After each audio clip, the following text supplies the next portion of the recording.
everyone. Thanks so much for coming to the session. So my name is Emma Kleinberg. I'm a Carter School academic advisor. If you don't know who I am, and we're going to jump right into it. So welcome to this Peace Week session. We're really excited to have you. The theme for this Peace Week is Building Peace in Partnership, which is really appropriate for this panel because we're going to be talking about how some of our undergraduate students have partnered with various opportunities, projects, labs, and centers as part of the Carter School.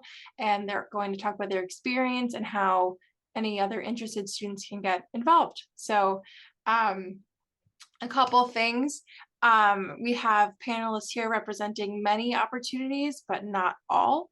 So Jane will be putting into the chat a sheet that we put together of many opportunities that may not be mentioned, but are just as equally important. And they all have contacts listed as well. So definitely a great resource to make sure to save. And further descriptions are all listed on the Carter School website. So if you're interested in pursuing research or an internship, definitely take a look on the Carter School website and you can find a ton of great information there. So without further ado, we're going to get started. Each of our panelists is going to give an introduction, who they are, where they have been working or interning or conducting research. And then we'll kind of pass the baton around. And then there will be time after introductions for a Q&A. So if you have any questions, make sure to write them down. We will be taking questions at the end. So for now, everyone is muted, but we will make sure to unmute as we go through the presentation. So first, Vernice, I'm going to have you start. Hi everyone. So my name is Vernice Hurd. My pronouns are she, her, hers. I actually just graduated from the Carter School in May. And now I'm serving as the selected Shinyo Fellow, which is a postgraduate fellowship that is offered by the Carter School in the Shinyo Foundation. While I was at Mason though, I did so many things. The main thing that I did though was I worked with the Transitioning Justice Lab, which really kind of like put my foot in the door in terms of like field experience, because when it was time for me to fulfill my internship credit, the Transitioning Justice Lab like really had my back on that. And then they also connected me with Restorative Arlington. So I kind of did like a double internship with the Transitioning Justice Lab and their now partner, Restorative Arlington. And with Restorative Arlington, you really just focus on implementing restorative justice practices within the public schools, within the workplace, and within the police department in Arlington. Is Arlington a county in Virginia? Yes, okay. I'm not from here, so there's that. But basically, what I did for them, I mainly wrote bulletins for them. I did some research on how we were going to help them spend their grant money that they got, because that was a time where they just had a situation that they kind of just had to handle. So we had to aid in that. So I did a bunch of researching on how organizations usually use their grant funds, through documentary, through implementation, through strategic planning, all that. And along with that, because they were kind of like forming a foundational partnership with the Transitioning Justice Lab, I also worked in like getting information from the lab and then letting Restorative Arlington know, because they were two support systems for each other. But I would say I had a pretty good experience. I learned a lot about the field of peace building field in the sector of restorative justice.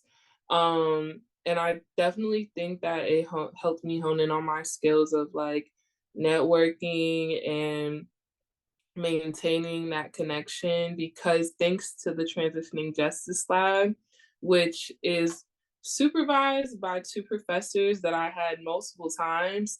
I was able to kind of like get more connection and get more networking skills in, and honestly having those connections with my professors by attending office hours and by asking every single question that came into my head.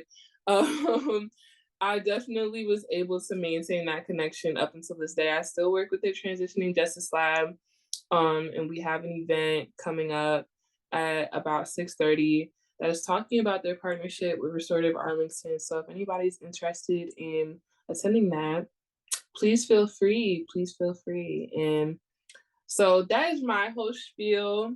With that, I will pass. I don't know who's next on the thing, so I'm gonna just pass it. Pass it. Why don't we go with Merisa next? Hi, everyone. My name is Merisa Mattix. I use she, her pronouns. I am a Carter alumni and master's student, so two sides of that coin. And I am originally from Arizona. Sort of some background. I work for the Mary Hoch Center for Reconciliation. This is my third full academic year in the center. And my position has transitioned from administrative coordinator to now development manager, with one position in between that kind of straddled both. So I've done everything in the center from flyer design and administration to now heading up and leading our funding searches and grant writing. So it's been a lot. The great thing about the center is honestly like the trust in students that they give for large projects. It is now a fully student-led center. We have our faculty director. Other than that, our associate director and every other staff is a student at Mason. And I think one of the biggest things that I've done as a student there that has really helped me when looking to future careers is in regard to networking. So my boss has trusted me with administration for a community practice that's a collaboration with the United States Institute of Peace, the European Union, and the UN Development Program. So I have manned our side of convening insider mediators, those doing mediation in their own conflict contexts around the world. USIP and MHCR invite about 20, EU invites about 20, and the UNDP invites about 20. And then we all convene and do a peer exchange where these insider mediators can hear from each other about the peace work that they're doing, the challenges that they face, and strategies that they've come up with to address these challenges. There is one tomorrow morning, and the new topic is women insider mediators and their specific challenges in the field. So I'm excited to hear from that tomorrow. And I guess when I started looking at the Mary Hoch Center, all the students were saying about the networking opportunities, which were great.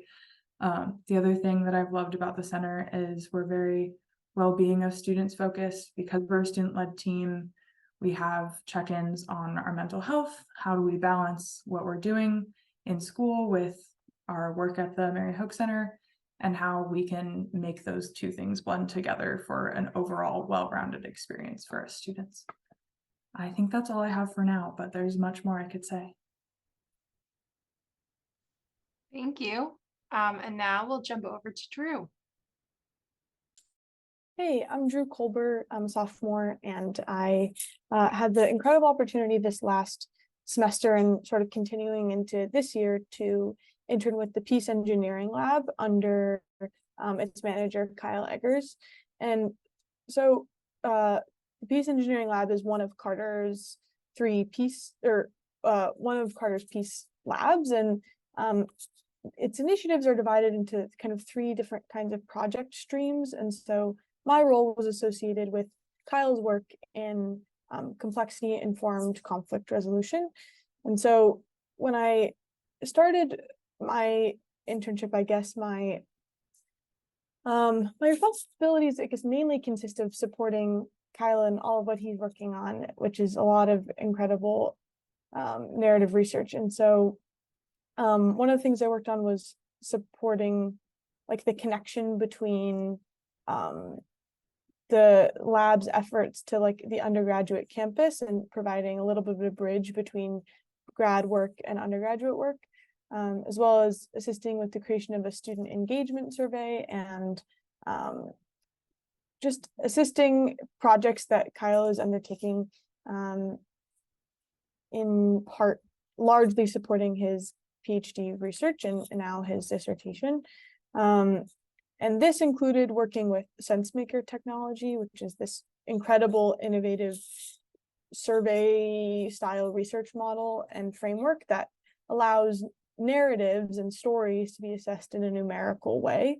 And I'm really passionate about that, like the ability to turn the qualitative into the quantitative. I think that's just a niche and a part of research that is really crucial to conflict resolution. And so I got to help with Mr. Egger's SenseMaker project, his dissertation research, his Us Against When project, using this technology, and helped with like literature reviews and looking at other SenseMaker projects that have been used in an international development context, and like discussing how to modify that to better work in our domestic context, and just generally supporting Kyle. And I'm super, super grateful for this opportunity to be around him and be in this lab and just kind of be around the research process. So that's it for me for now.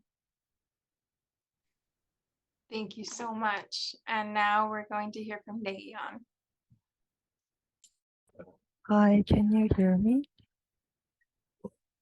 Oh, hi, so my name is Nayeon Kim, and I am from Mason, Korea. And currently I'm a senior majoring in conflict analysis and resolution.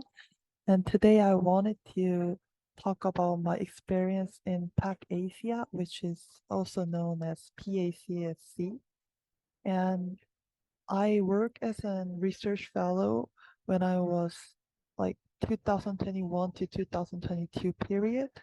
And I really enjoyed this experience because as my experience as a research fellow, I could actually, it provided me a platform to apply the theoretical knowledge I had gained in my conflict analysis and resolution studies to a real world scenario.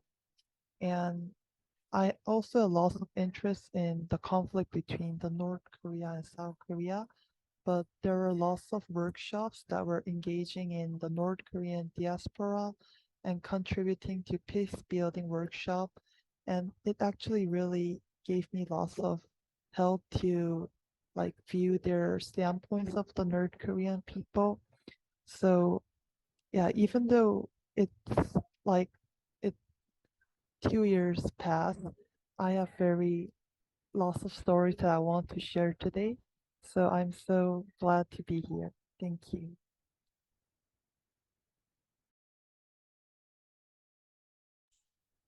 Awesome. And Kamila, you're up next. Hi, I'm Kamila Elyazgi. I am currently a master's student at the Carter School. I also just graduated with my BA this past May in conflict resolution from the Carter School. So I love where I am.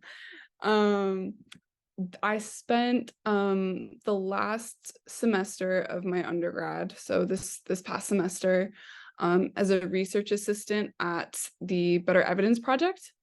And I'm now the program associate at the Better Evidence Project. So I'm the assistant to our executive director, Jeff Helsing, who I believe is here. So as a research assistant, I think I found the experience really valuable because I got to, I feel like for the first time, kind of connect the things that I was learning in my classes with real world practice.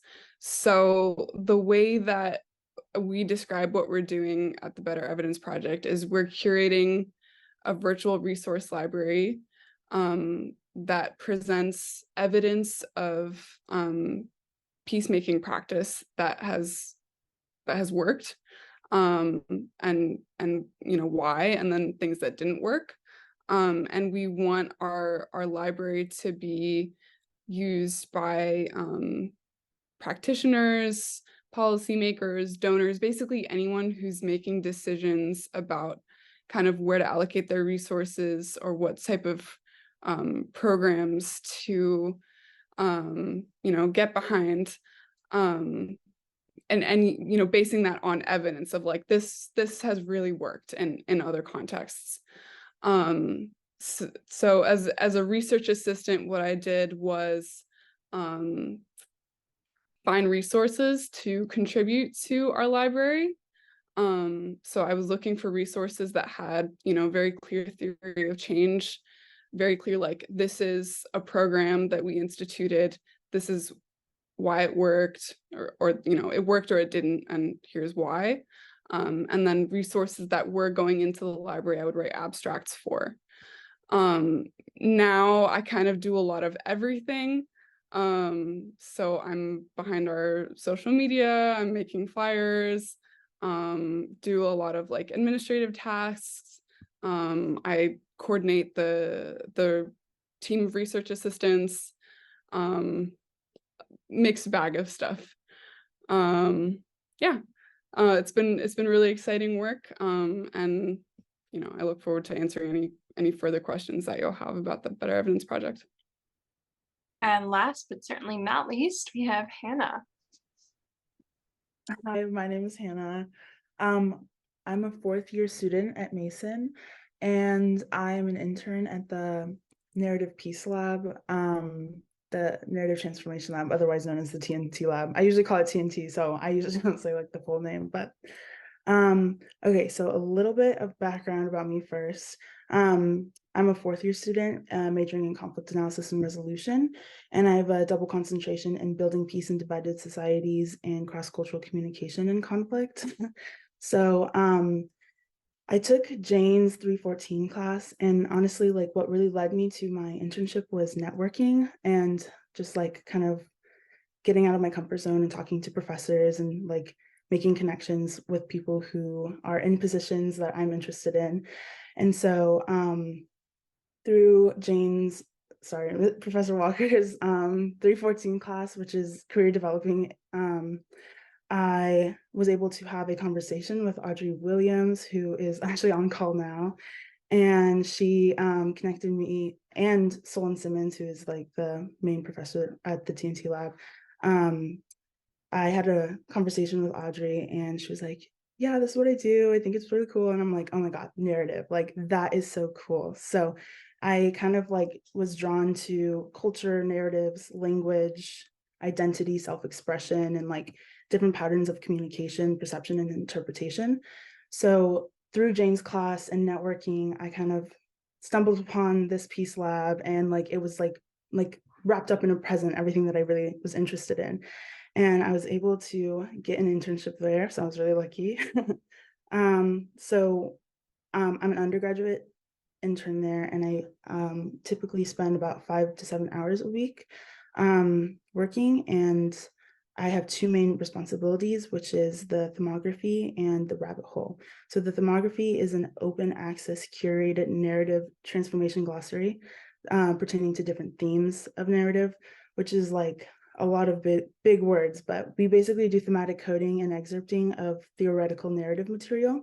And so some works that we've gone through were Northrop Frye, The Great Code, Philip Smith, Why War, some of Nietzsche and Viktor Frankl, Man's Search for Meaning.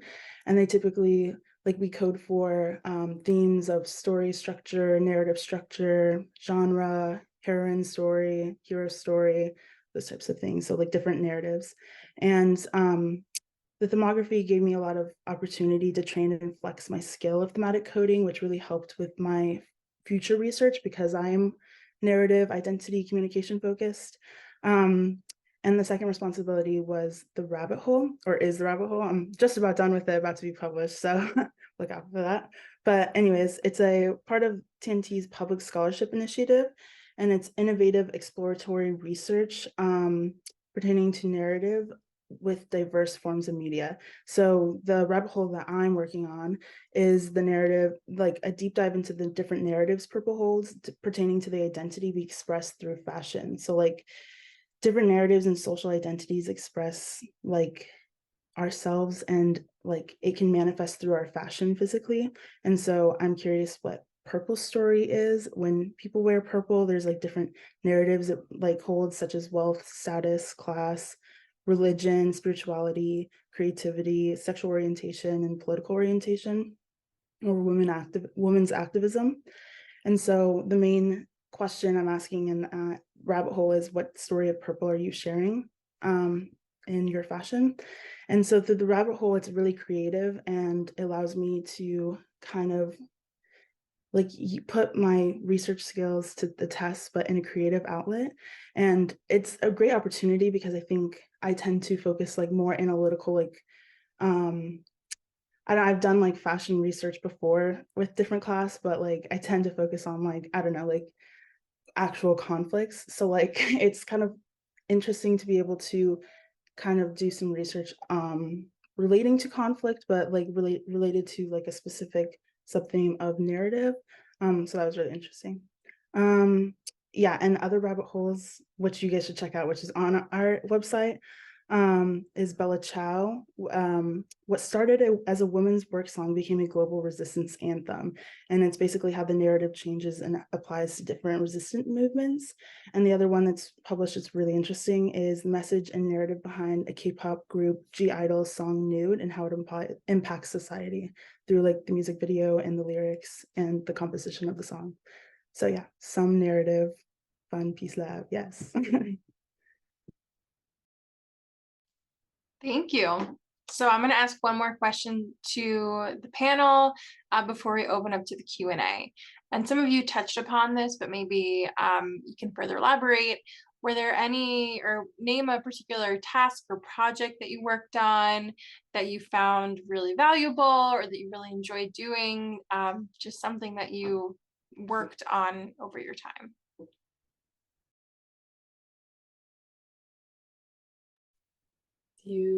Okay, I can go first. I'll say for me, while working with the Transitioning Justice Lab, we do this thing called like a mini conference. It's like always right after Peace Week, like about a month after. And at the mini conference, me alongside Leo Hilton and Patricia Malden from the Carter School's Transitioning Justice Lab, we talked about the effects of mass incarceration, and how certain conditions within prison facilities affect the individual's mental health. We've discussed the school to prison pipeline and how basically before, we've come a long way since then. Schools, they would implement the implementation of the zero tolerance policies as a behavioral measure within the schools, and how that contributes to the mass incarceration of youth, and how that impacts their basically how that impacts their life trajectory. Another thing that we worked on, we also studied, this is like kind of like alongside the prison conditions, but we presented on the effects of solitary confinement, how much that costs, basically how that affects a person's brain chemistry and how they're able to look at life. And then one of the things that we really, really focus on, especially in the field of restorative justice, is social reentry after incarceration.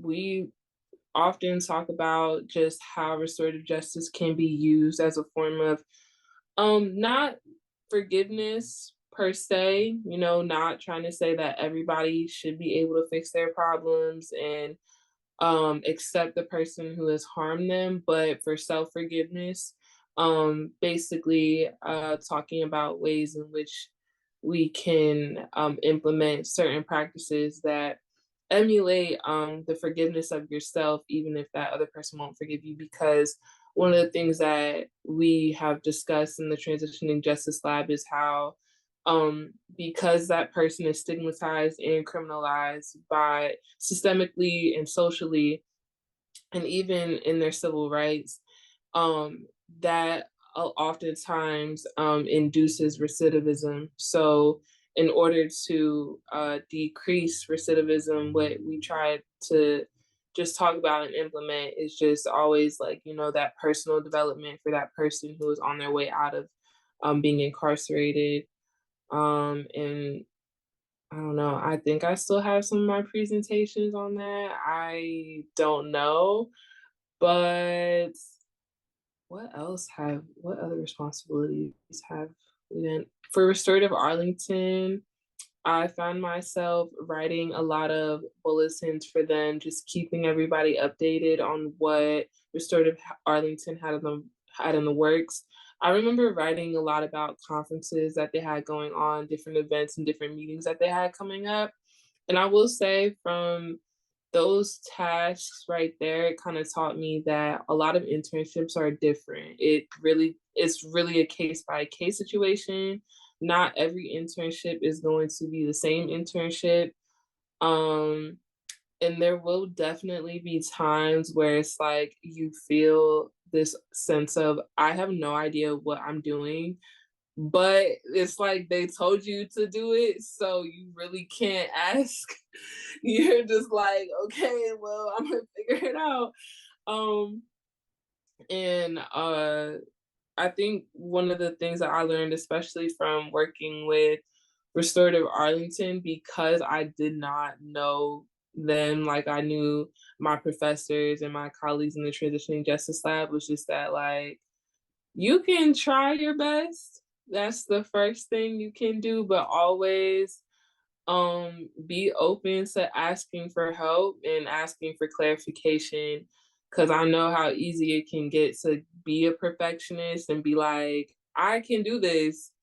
And sometimes you just can't, girl. So just don't try and work yourself that hard. You're gonna get burnt out, and you don't need that. So yeah, I'm gonna pass to Merisa, I guess. Sorry, girl, I had to call you out.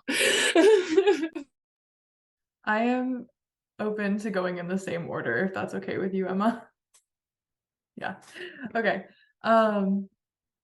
I thought about a lot of things while Vernice was talking, but I have to say the one thing that I agree with of sometimes you get thrown a task and you have to figure it out, and that is what it is. And sometimes it's the best thing ever. So a week into being hired at MHCR, I got a call from Apenteng, who was our director, and he said, my friend from the Kenyan Social Cohesion and National Integration Commission is coming. We're going to do an in-person event at Carter. And I said, in a week? And he said, yes.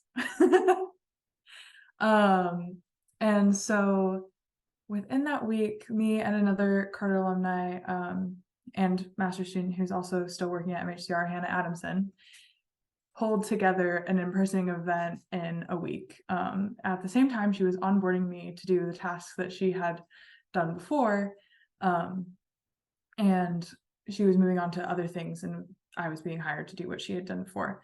So we pulled that together. Auntie's close friend actually didn't end up coming, but 4 representatives of, and I switched up the name, the NCIC, the National Social Cohesion and Integration Commission, came to Carter. It was a small turnout because we didn't have great marketing, but we got an amazing podcast out of the 4 representatives talking about their work in Kenya after political and election violence has been really prevalent in the country for the last 10 years, 15 years. So it was really awesome to have my first week at MHCR meeting those 4 influential people in Kenya. And also sometimes being thrown into the fire means all of the next things that you do are so much easier. So that is a fun thing about being at a peace building organization is that sometimes people visit and you make the room for them because you want to hear their influence. And that has been wild. The thing that I was thinking about talking about before Vernice brought up being thrown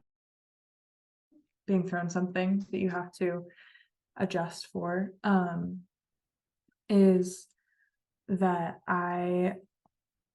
because Hannah mentioned being able to be published through the job, I have had the honor of being the lead designer on our annual reports, which has meant that technically I'm published in a very different way, but my name is there.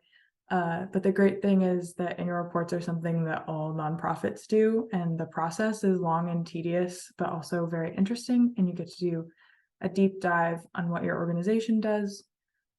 For me, that was a really great onboarding task, actually, because it forced me to meet everyone that our center had contact with and ask them what they did and what they had done that year, and then ask them to write a story about it. So that was a really great task for me as well. One that I will be starting again in the next couple of months for our 4th annual report. Yeah, who is next? Drew? Sure.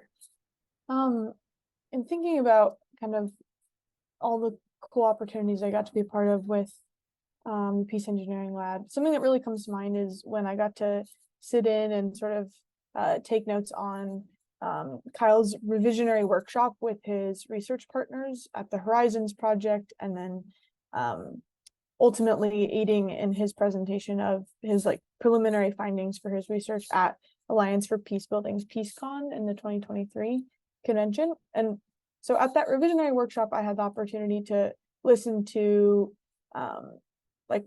these incredible leaders in mainstream peace building organizations discussing my mentor's research, and sort of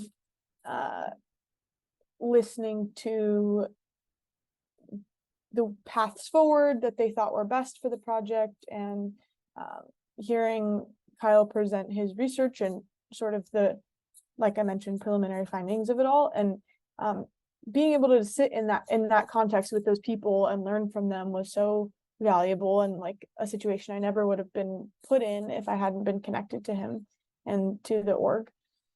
And then in between that revisionary workshop and the final presentation at the conference, I had the opportunity to prepare some story packs, which are sort of thematic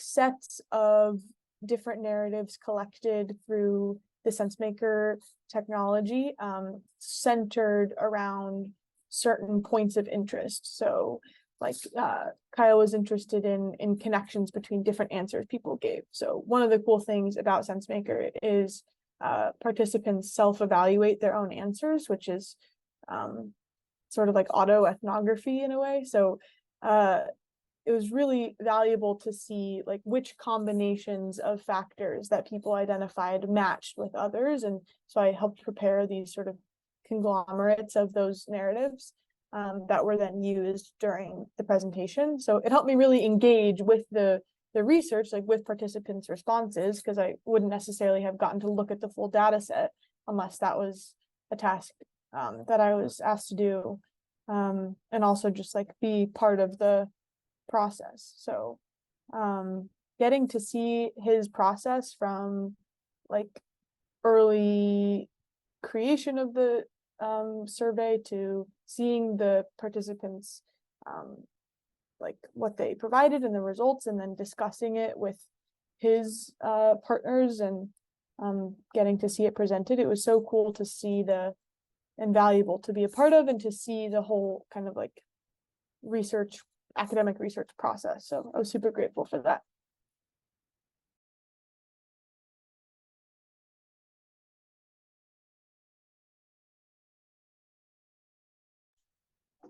Anyone else want to chip in for that question?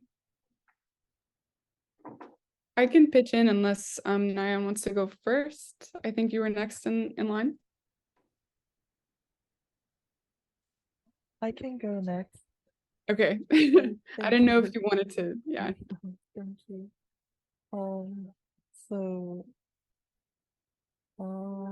Before I talk about my experience at PAC Asia, I want to a little bit talk about PAC Asia in depth because PAC Asia stands as a dynamic institution committed to exploring the multifaceted dimensions of peace and conflict, placing significant emphasis on conflict prevention, management, resolution, engagement, and post-conflict peace building.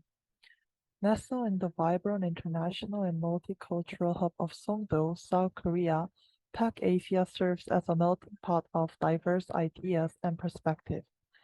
It acts as a conduit connecting scholars, practitioners, and researchers from across the globe, all united in the pursuit of deepening our comprehension of peace and conflict, particularly within Asia's unique and intricate context. I just wanted to first talk about PAC Asia in depth because I thought my explanation wasn't sufficient in the introduction part. And I want to now talk about my most rewarding task during my PAC research fellowship. And it was when I was working as a uni career worker. And in this capacity, I was entrusted with translating like professor scripts from English to Korean. And it was a task of utmost significance for the success of the problem-solving workshop for the Global Unification Bootcamp Academy. This academy's primary goal was to foster a comprehensive understanding of the Korean unification process, engaging both local and global perspectives. It comprised a series of online sessions conducted in 2021 October and November, culminating in an in-person workshop held in December. So this event brought together Korean and international students alongside members of the North Korean diaspora. So when I think back, I thought this boot camp was really meaningful because it really gave a big opportunity to give a knowledge about the North Korean diaspora to the foreign students. And distinguished professors, including PAC Asia's co-director, actively they participated in a thought-provoking panel discussion at that time. And the workshop also featured enlightening presentations exploring the state of mind among North and South Korean youth.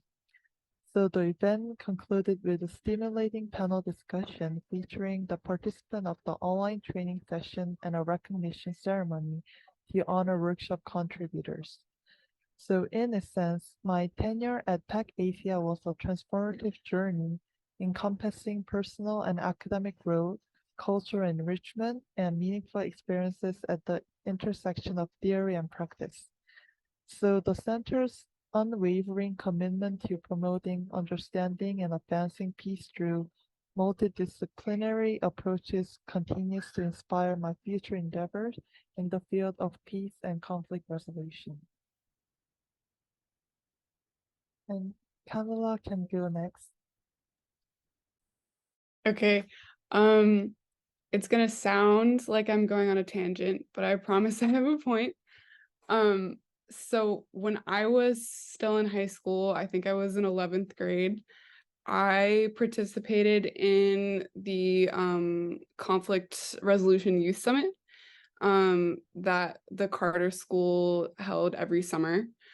And we did a bunch of like simulation activities, and one of them was essentially we had a simulation where we were pretending that we were in a refugee crisis. So we split up the group, the participants, into like basically aid workers and Syrian refugees. And we wanted to make it as like realistic as I say as realistic as possible, but one of the factors that we had in mind was that there would be a language barrier, right? Because a lot of these refugees would only or primarily speak Arabic. And I thought, hey, I speak Arabic, so I can help here where, you know, probably a lot of other people won't be able to communicate very effectively with these people and you know, get to hear what their needs are. Ultimately, that you know, that week, the conflict resolution youth summit was one of the deciding factors for me in deciding, you know, I wanted to study at, it was then the SCAR, and you know, study conflict resolution. Last semester with the Better Evidence Project, it was a very small task, but one of the tasks that I was assigned was to look for Arabic language resources about basically whether there had been any influence from like Muslim clerics or Muslim religious figures in the peace process after the Algerian Revolution. There were not a ton of resources out there, but the point was it felt very like full circle for me, because one of the things that made me realize like, hey, I can do something in this field was like, I have these language skills that, you know, allow me to help people where other people might have a barrier, and then to actually like use those language skills, not exactly in, you know, the context that I was initially thinking, but it was really cool because I was using, you know, the language skills. I was also using, you know, the very same research skills that we learn in our Carter School classes, and then, you know, the specific research skills that we use at the Better Evidence Project, and like combining all those things felt really cool. So that was a really rewarding experience for me. Awesome. Thank you all. And now we're actually going to jump over to Celine, who's going to talk about the John Mitchell Jr. project. But hi, I'm Celine Apenteng, and I have been working with the John Mitchell Jr. program for the past 2 years now, I think. I started when I was a sophomore in 2021 and have been on the program ever since.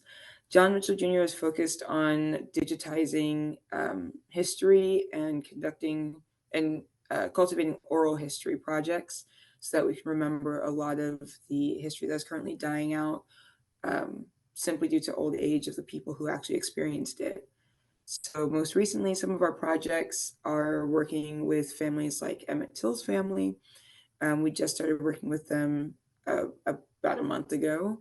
Older projects include telling the story of a lot of the people who were lynched in Maryland during the 1900s, and just making sure that that's, you know, preserved so we know their names and their experiences and can fight for reparations for their families.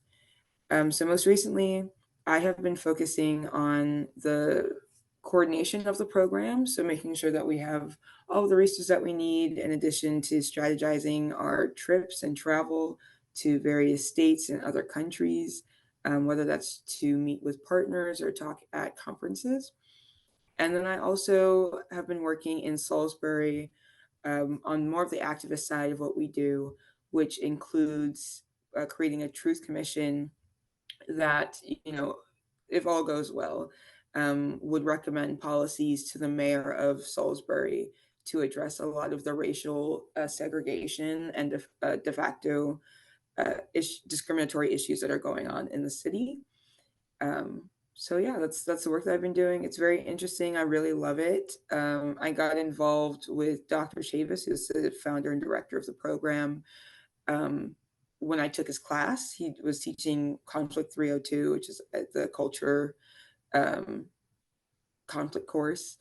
And funny enough, he just asked who wants an internship, and I raised my hand, and you know, now I'm in the program for 2 years and still going. So it's been very interesting. I'm glad that I raised my hand and said I want an internship. But you really never know where they come from, and this one very much just came out of left field for me. Awesome. Thank you, Celine. So now I'm going to open up for questions from the audience. So feel free to raise your hand or write in the chat if you have a question that you'd like to ask to our panelists. And I also have a couple of questions as well. So feel free to let us know if you have a question. If not, I'll continue asking questions to our panelists. I'll just give you all a moment. While everyone's thinking of something, I have a quick question. Could you let us know how many students, undergraduates, are working at the center at any given time throughout your time? I can go first. At the height of our student population, we had 5 undergraduates. We had a huge graduation cycle happen this last year. So we are currently going through a hiring process. That's happening through the Oscar research assistantship program. And then once we have more clarity on the budget, there may be more calls come out. So keep an eye for MHCR's Instagram for hiring calls. They might be going out, especially for undergrads.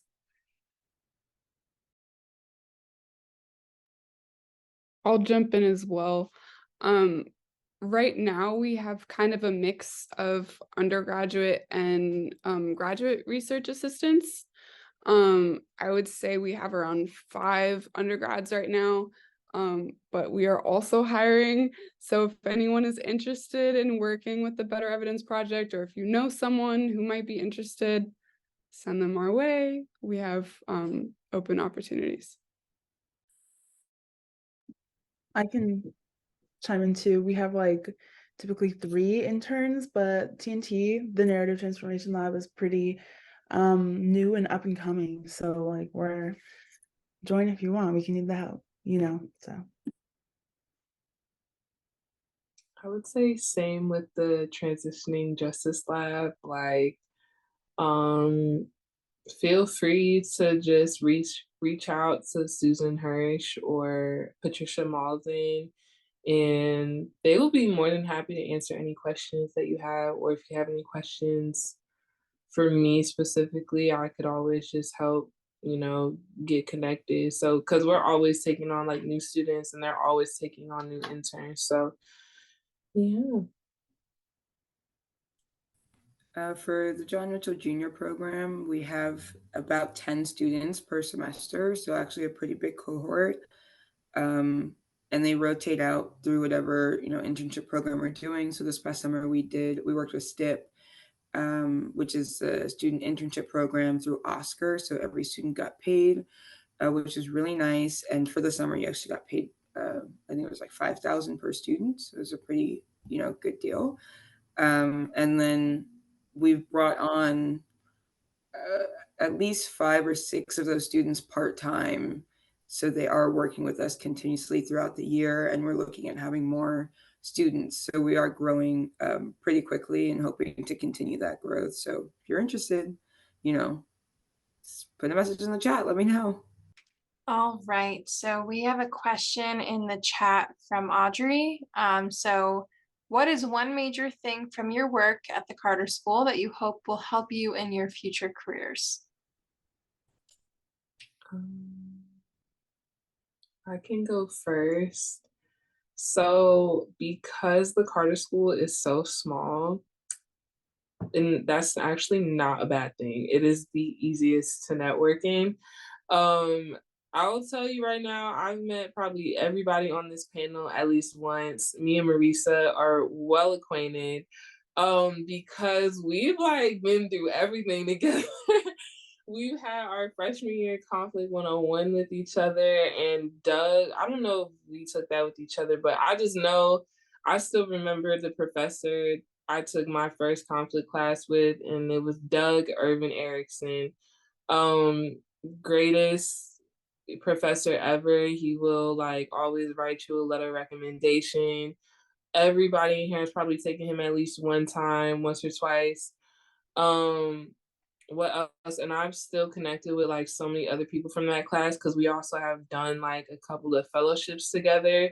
And now that I'm in a position where I work for the Carter School, I see the people I have known from freshman year all the time if they're not studying abroad. So I think one of the skills that I feel like I want to carry me in my professional life is more the interpersonal connection skills, that communication, and just always like networking and knowing what you want to know. Like, I don't think it's all about knowing about like, I don't think it's all about already knowing the information that you feel like you should know. I think it's just one of the things that we learn in the Carter School is, especially in the research aspect, is like you have to understand what you want to know about the field that you're going into and peace building. And that takes a lot of researching, and that takes just a lot of listening too, because, you know, college is expectations and filled with just like people telling you you shouldn't have it figured out, but also trying to enable you to have everything figured out. And it gets so confusing. But one of the things that I feel like the Carter School has kind of like taught me is just, you know, putting yourself out there and what is it called? Just asking any question, even the ones that like force really like awkward conversations, because, you know, it's all about people getting to know you and you getting to know yourself, and you can't do that if you don't talk to people. So it's kind of just like having that skill of just kind of just like, you don't have to have a whole spiel, you don't even have to know what you're talking about, but at least know how you want to introduce yourself, and know the people that you want to get to know more about and what you want them to get to know more about you. So I'll say that skill of just like putting yourself out there, networking, and also being very honest with yourself is something that will take you very, very far in the Carter School. So yeah, I'm gonna pass it to somebody else. Yeah, I agree. I think the fact that Carter School is so small is so amazing. Like every other school has thousands of students and they don't know each other. But the Carter School, especially because of the way we approach just conversations in general, it's like a much closer company that you're surrounded by. So even if you don't know the ins and out of every person, you'll get to know them, and like that sort of support system stays there. And then also like the networking factor, you know, like Vernice said, it you take it out from the Carter School and you apply it to other realms of life, and especially into your career. Because I think what you start to notice when you get further into what you want to do is that the world is actually pretty small, and people know people, and you will know the people that they know. So like I know that sounds confusing, but like basically everybody will start to know each other. So figuring out, you know, even if you want to find out more information about something, if you're trying to figure out what to do or like who to contact, you probably know somebody who knows somebody, and figuring out how to use that contact is what you can take elsewhere. And then also a lot of our work is very much applicable to real life scenarios and can follow through to other realms of, you know, whether you want to go into international organizations or nonprofit or, you know, whatever else. It's all the topics that you're studying and all of those skills that you're learning to communicate with, you know, victims of different crimes or families who have been affected by various, you know, wrongdoings. The way that you communicate with them is also applicable outside of the Carter School and the work you're doing here. So like I can take what I'm doing with narrative change and the research here and apply it to like working for the State Department or working, you know, at another nonprofit or for USAID, like that kind of stuff. So it's really they're like skills that you can really bring with you and build upon, and not skills that are like non-transferable that you'll never use again. Like you'll use this every day, even when you don't know it. And then once you do know it, you'll realize how helpful it actually is. Awesome. So we'll move on to the next question in the chat from Kyle. How do you think the Peace Labs can make it easier for undergrad students to connect and get involved? What are the biggest attractors to the work, and what's the biggest selling point for you to go there?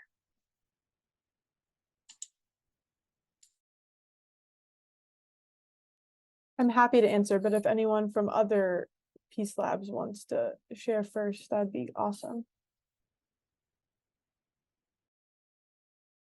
Go for it, Drew. Oh, Vernice, are you raising your hand for this one or for a different question? I just wanted to.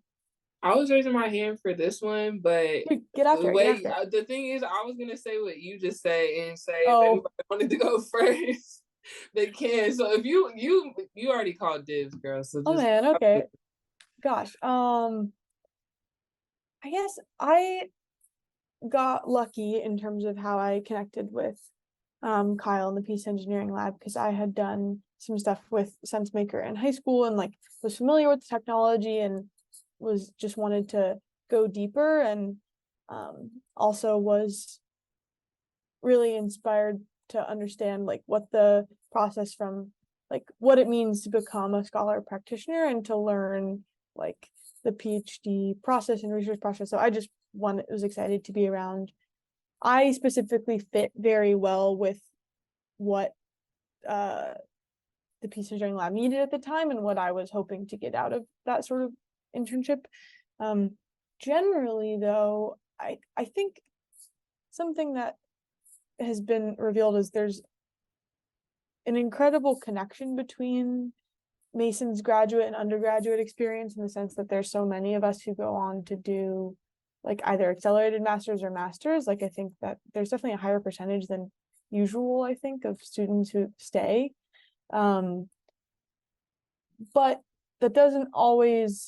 that connection isn't always clear to first and second year undergrads who like don't know about those connections. So I think I don't know. I sometimes there have been presentations in classes for students, like for students who don't know to ask their advisors, for students who don't know to connect with Oscar, like within conflict classes, if representatives, student interns like me, or either the mentors who are working within those labs come into undergraduate Carter classes and kind of present about those opportunities. I think that might be a good one for those students who don't naturally reach out to resources like Jane or Emma. But beyond that, I'd be grateful to hear how other people got involved with theirs.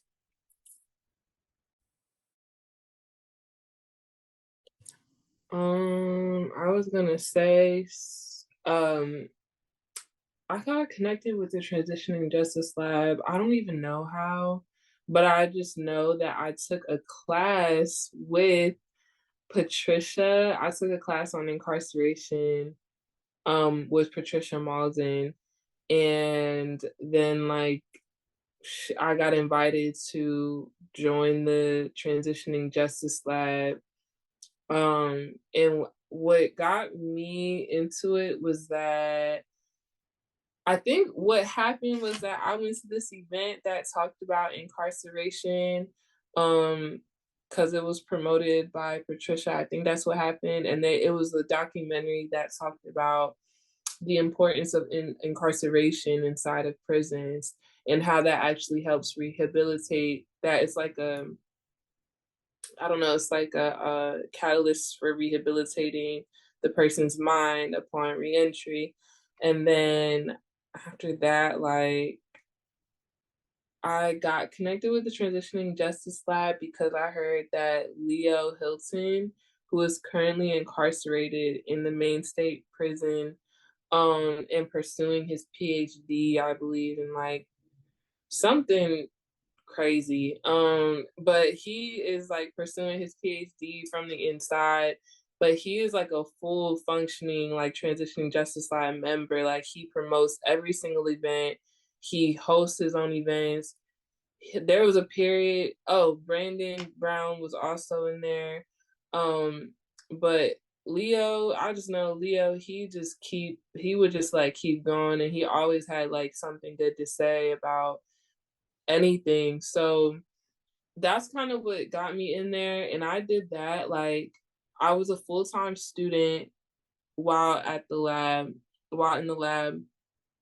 And I interned for a semester, and I did that double internship in my spring semester of junior year. And I remember that because I devoted that entire summer to doing absolutely nothing. So because I did the double internship.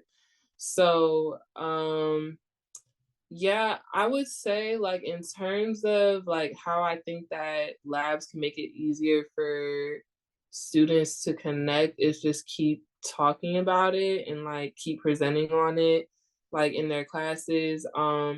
But what I will say is just that like don't be afraid to bring it up to your professors on like or ask them if they have anything going on that you feel that they feel that like you could fit into or anything, because I feel like I've taken a lot of opportunities doing that, especially with Patricia Malden and Susan Hirsch, and just asking them like straight up like, I'm, looking for this right now. If you happen to know anyone who can give me more information, that would be great. And just also connecting with people like Jane too and Emma who work at the Carter School and doing that.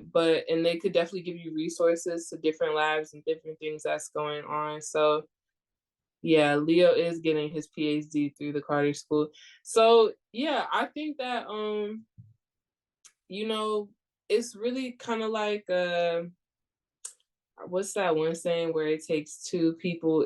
I don't like the tango one, it's another one. But basically it just takes not only the professor, it also takes you two. It is really nerve-wracking, especially like talking to somebody who has this like big time span of getting their education and they're like now professing. But you can't really think about it like that. Just don't be afraid to ask questions. No question is a dumb question. And don't be afraid to kind of just let people know like what you want to do and what you're interested in, because especially working in the Carter School, it's very small, so it's very personal, and you can definitely make an impact on anybody that you meet. So professors should start talking about the labs more, and students just be like, I want to know about this, and then just ask about it. So yeah. All right, we'll take 2 more responses from Kamila and then Hannah, and then we'll move on to the next question. Yeah, I have 2 things. One, we've probably all touched on this, but I cannot harp on it enough. The power of networking. It will probably get you most of your opportunities that, the opportunities that you're like excited about and that you enjoy and are fulfilling.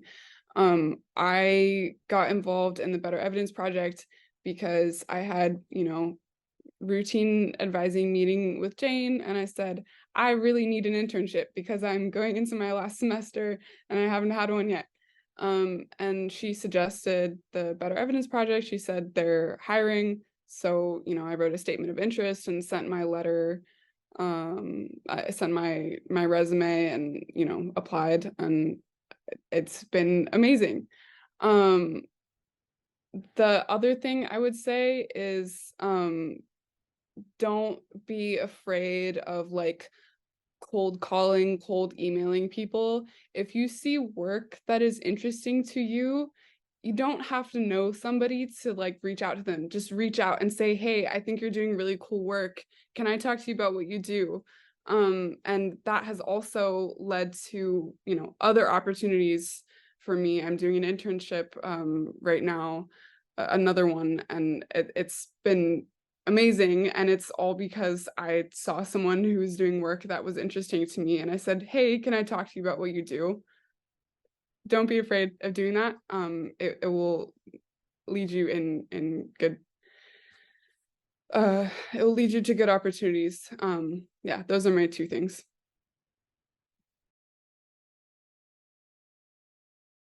Okay. I was just okay, yeah.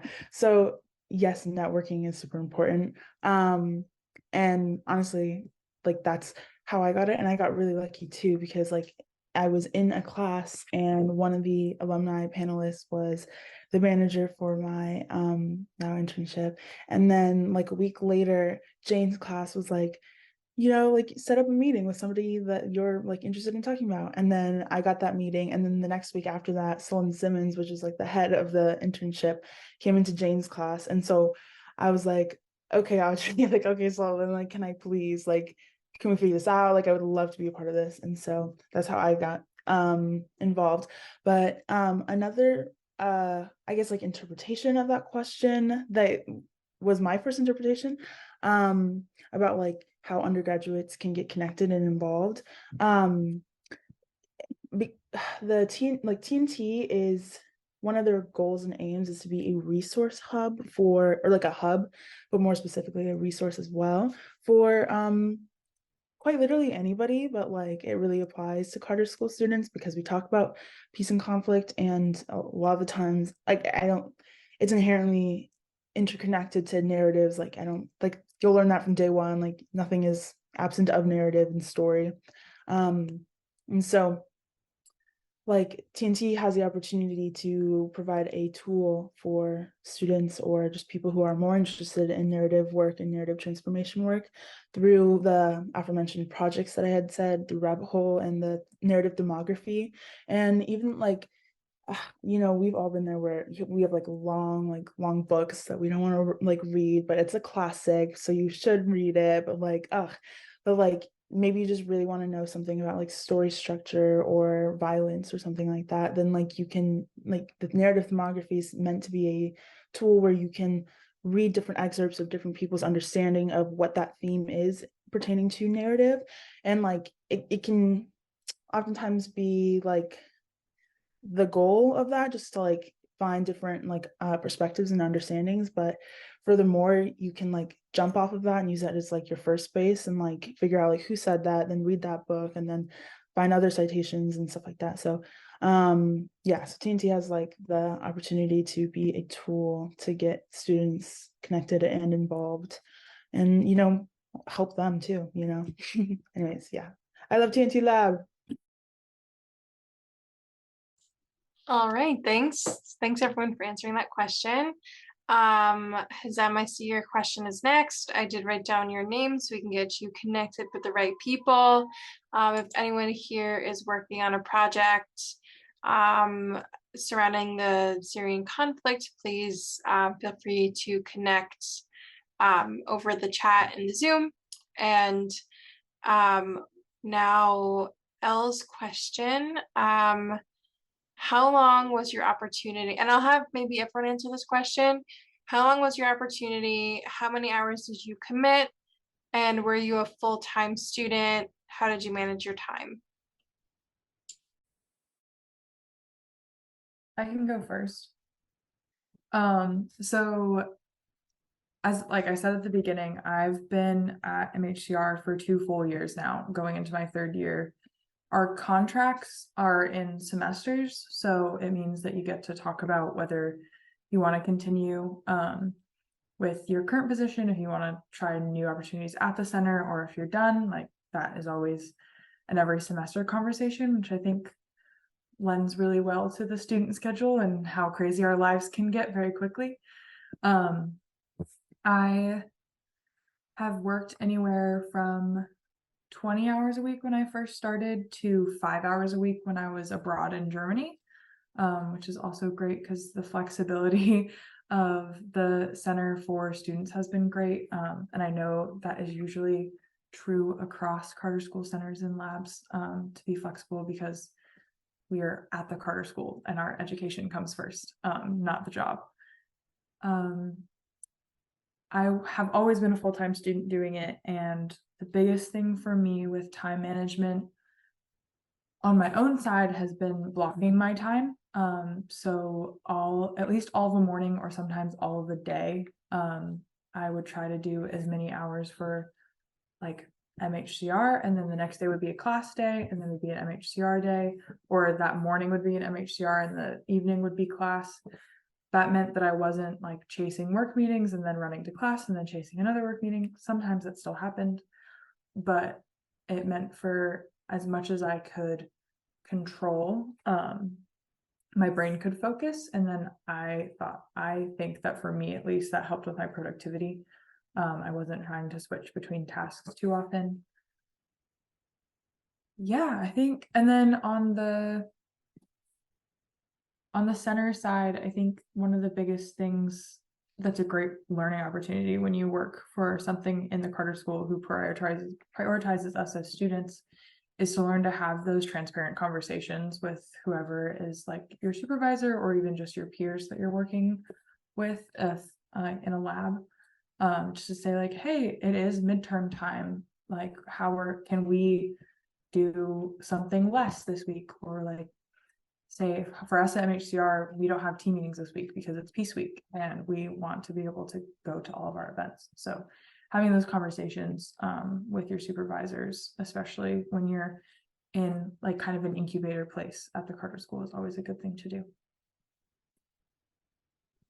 I'll go next because I want to follow up on that. But yeah, so I have been working in the TNT lab one full academic year, but like an actual time, like I'll be coming up my full year like in a month. Ooh. Anyways, so I did like 5 hours the first semester and then 7 to 8 hours the next semester, and then now I'm doing 5 again.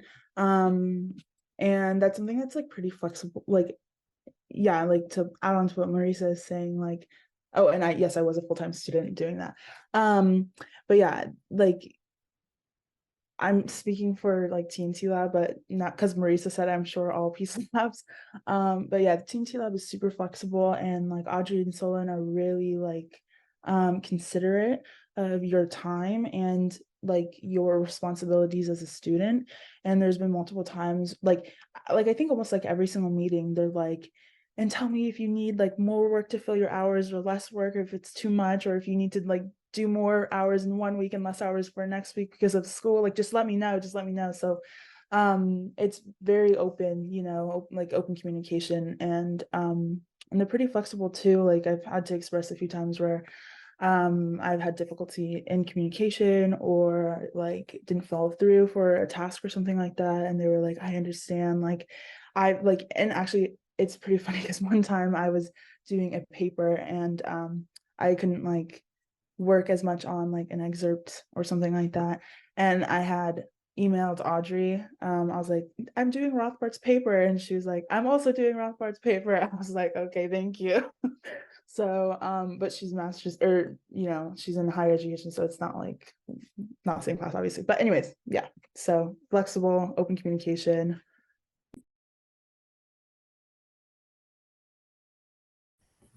Yeah, for me, I was working, I guess, yeah, it also really depended on the semester. Sometimes I was working 20 hours a week or 10 hours a week. Others, it's like 5 hours a week.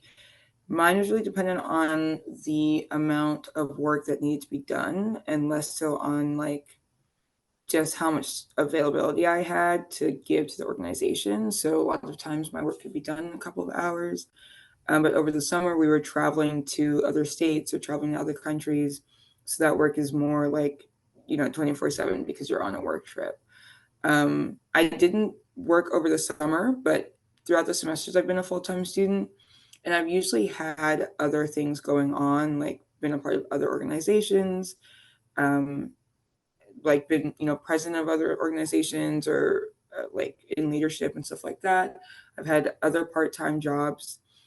And so a lot of it is just meshable with your schedule and not really rigid where, you need to be somewhere specific at a certain time, or it's not necessarily like a 9 to 5.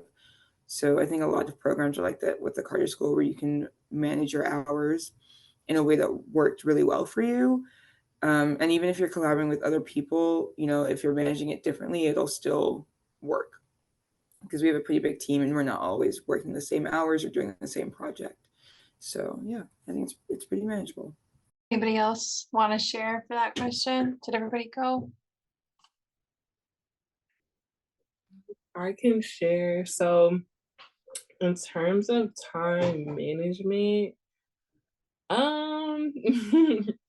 it's really interesting. At least my by Jean, but at least my approach to managing like being a full-time student and also having like 2 internships. Like I would have to say, like, the way I always approach situations that would put me in high stress is like I have to make a plan to remain as relaxed as possible. It doesn't make any sense saying it out loud, but when you just start being like, I got this, and not putting so much pressure on yourself, that is honestly the secret. Like, I'm not a person who works good in terms of like, oh, I need to get this done and I need to organize my time like this. I'm just like, no, because I just know like I cannot force my brain to fixate on anything. Like, but what my brain will make me do is get things done when they will get done. So that's kind of like how you really just have to approach things, because once you start getting into that mode of like being so hard on yourself and like constantly, you know, reminding yourself like you need to get this done, that's good, but it's important to kind of like maintain that balance. I hope that was the question. But I think for me personally, when I, in terms of like juggling all of that, it was always just a thing of like, if it wasn't schoolwork or if it didn't get done during the week, it was gonna get done during the weekend, and vice versa. Like if it didn't get done during the weekend, sometimes it's gonna have to get done 30 minutes before class, and that is okay, and that is perfectly fine. And that is just fine. And then sometimes if it can't get done 30 minutes before class, it will be done after you send an email asking for an extension from your professor or your supervisor. That's fine. Like, all of those outcomes are perfectly okay.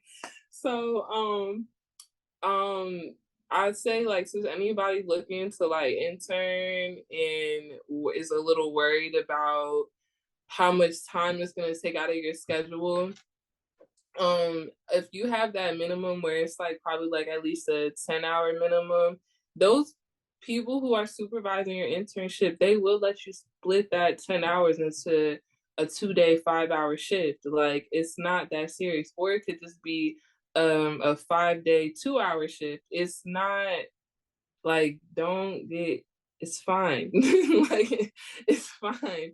So it's kind of I hope that answered the question. Hopefully I didn't go off track, but yeah. So there's my 2 cents. I want to add real quickly, I think those were great points on the time management piece of like, sometimes it's just going to be late, and that's just how it has to be. So, you know, don't stress on the parts you can't really change, and it being 20 minutes late really isn't going to change like the quality of the work or what you turn in. So personally, I've stopped stressing about deadlines, I'm not going to lie. But also learning to prioritize. I worked a full-time, like 40-hour job, and then also had like 3 part-time jobs and was a student. So like hour-wise, that doesn't make any sense. And that's because it doesn't make any sense. Like, it really was not adding up when I was doing it. And although all the things I was doing I really loved, I certainly could have prioritized so I could have gotten more sleep, or, you know, spent more time with my friends and less time stressing about things that really didn't need my full attention as much as I gave it. So learn to prioritize what you really want to do, and like, you know, let some of the other stuff go, even if it's like third on the list. Like, that means that you have 2 other things that you should be spending more time on. So Thank you all.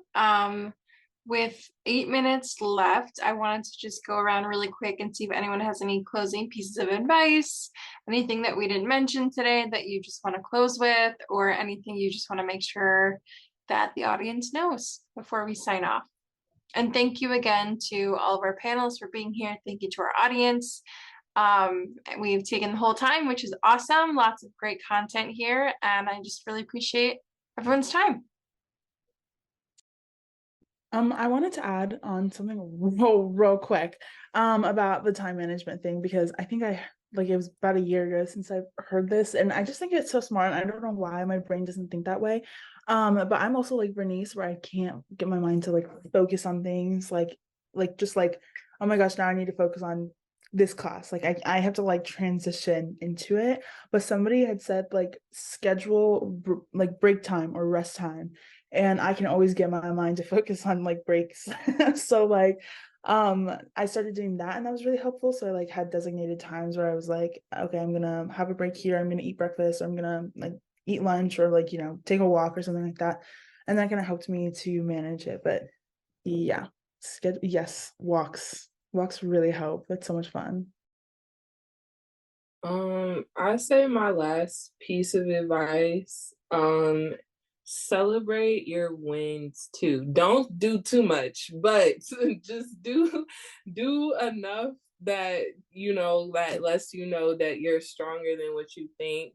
And like, please don't get so worried about like being a full-fledged bill-paying adult like in your first internship or like in everything, because like you're literally, I don't know how old y'all are, like what, 19, no older than probably what, 25. I have family members in their 40s that are still just chilling, living life, and I don't know how they make their money and they're not retired. They work like a basic level job, but they're just like, I'm here, I've made it this far, and there are people who could not even make it to my age. So why am I about to sit here and stress about it? Like, you know what I'm saying? Like, only thing that matters that is that deep is paying your taxes. So so like, don't think that everything is like an end all be all. Even if you don't go with the Carter School by the time you graduate, that is okay. Like, every outcome is fine.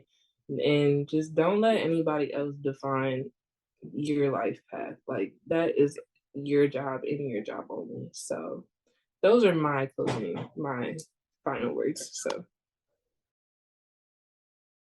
I agree with everything. I also have a shameless plug because we're talking about well-being.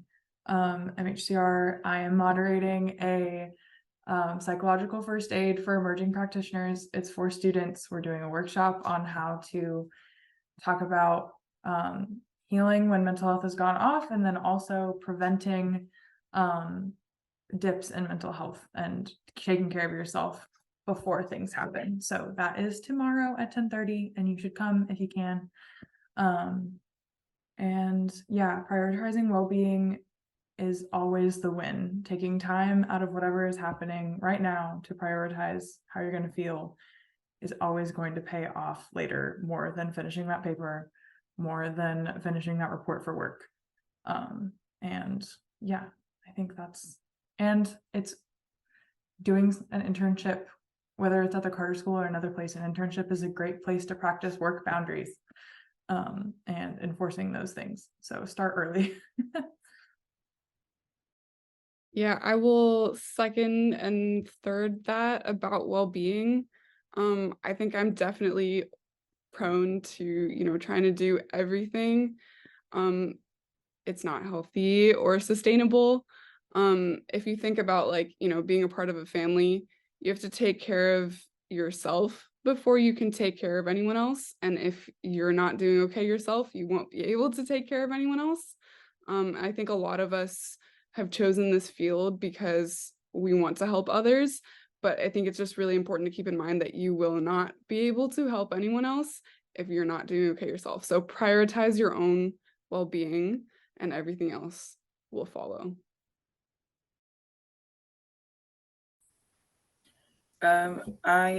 There's that saying, it's like comparison is a thief of joy. That is so real. So like when you're doing something and you think, oh my gosh, this person is working here, they're interning there, I just heard they were in this newsletter. Just being in a newsletter sometimes can be like, oh, why aren't I in a newsletter? You know, like there's just so much where you can find spaces to wish that was you. But there are also so many spaces where people are looking at what you're doing and they're thinking the exact same thing.